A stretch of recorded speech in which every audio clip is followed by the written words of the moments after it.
Hey everyone, and welcome back to the Web Solution Master. Today we're diving deep into the world of Next.js to unlock its full potential. If you've ever felt like you were just scratching the surface of what this powerful framework can do, you're in the right place.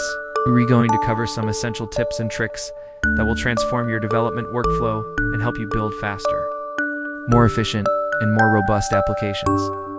Whether you're a seasoned pro or just getting started, these insights will level up your Next.js game. So let's get started and master Next.js together. First up, let's talk about the biggest shift in recent Next.js versions: the app router and React server components.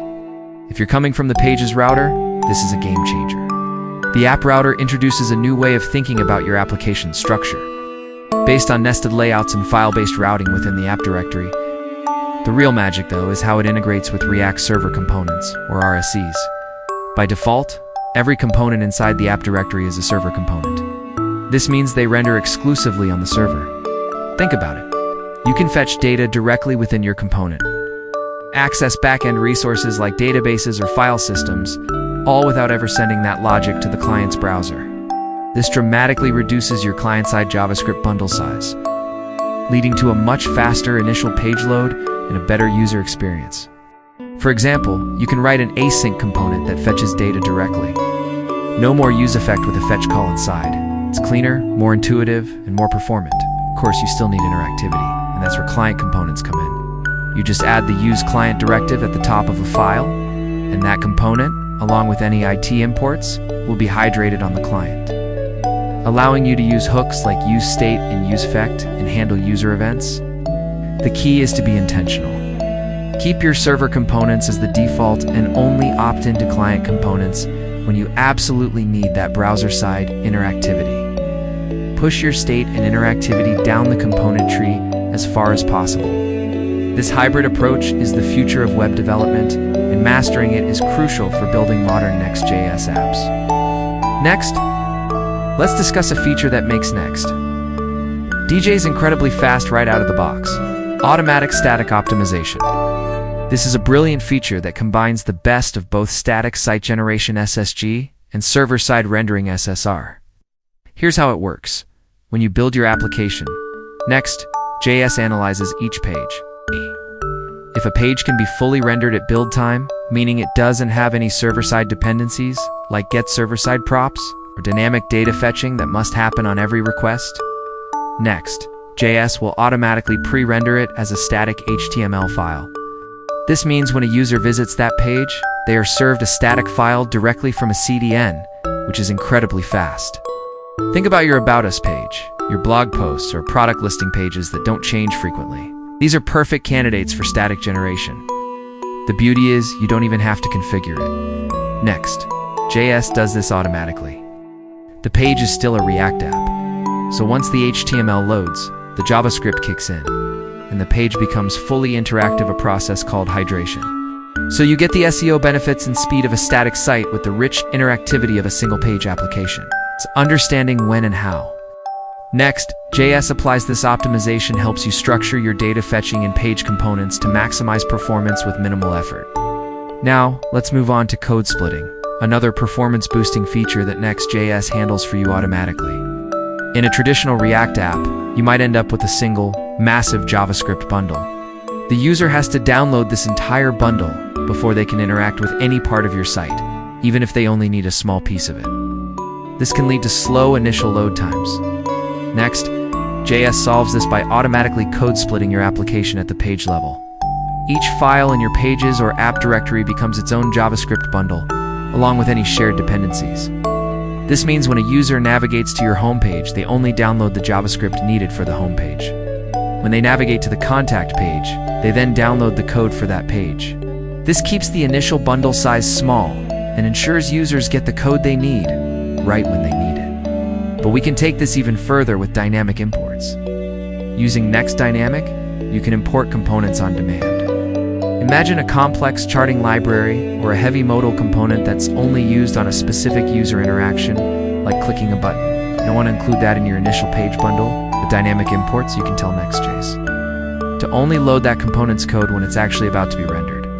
This is a powerful technique for optimizing pages that have conditionally rendered heavy components. Just wrap your component import with dynamic and you're good to go. It's a simple change that can have a huge impact on your page performance. As your application grows, so does its bundle size. It's crucial to keep an eye on what's actually being shipped to your users' browsers. A small, overlooked library can sometimes add significant weight to your bundle.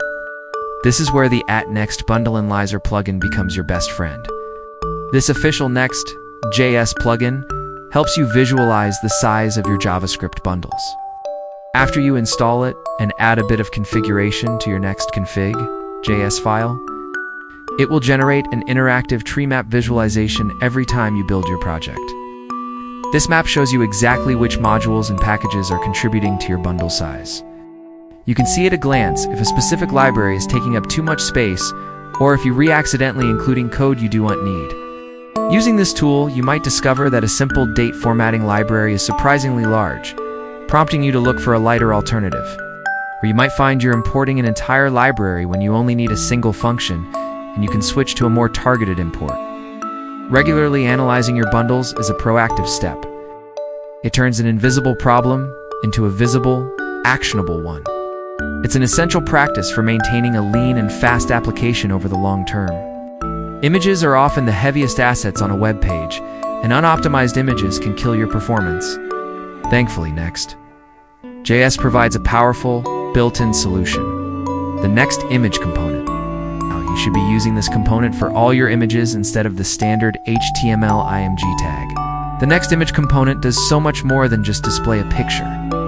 It automatically optimizes your images on demand. It serves them in modern, efficient formats like WebP if the browser supports it. It resizes images to ensure you're not serving a massive 4K image to a mobile device that only needs a small thumbnail. It also implements lazy loading by default, meaning images that are off-screen won't be loaded until the user scrolls them into view, which drastically improves initial page load speed. Furthermore, it helps prevent layout shift by requiring you to specify image dimensions, which is great for your core Web Vitals score. You can serve images from your local public folder or from a remote URL. The Next Image component takes care of all the complex optimization logic for you, simply swapping your img tags for image. Components is one of the easiest and most impactful performance optimizations you can make in a Next.js application. Finally, let us talk about something that is often an afterthought, but is critical for production applications: error handling and debugging. When things go wrong, you need to provide a good user experience and have the tools to figure out what happened. Next.js provides conventions for this. You can create custom error pages by adding files like 404.js and 500.js in your pages directory, or not-found.js and error.js in your app directory.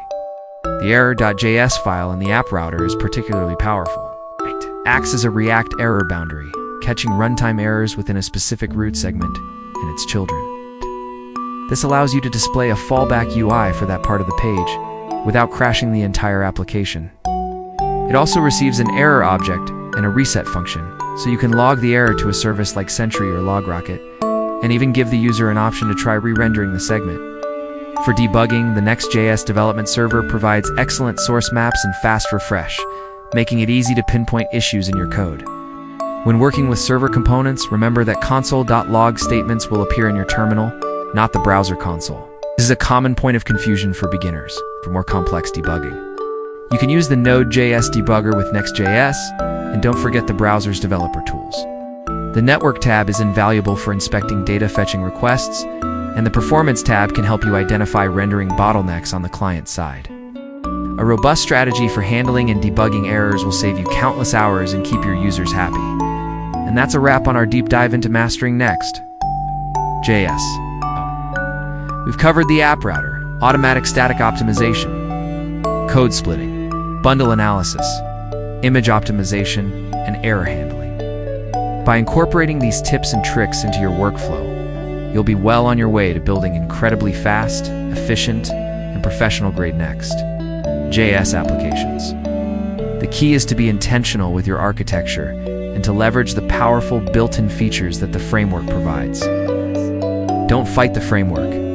Learn its conventions, and let it do the heavy lifting for you. I hope you found this guide helpful. If you have any other Next.js tips you'd like to share, Drop them in the comments below.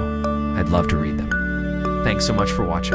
If you enjoyed this video, please give it a thumbs up and don't forget to subscribe for more content on modern web development. See you in the next one.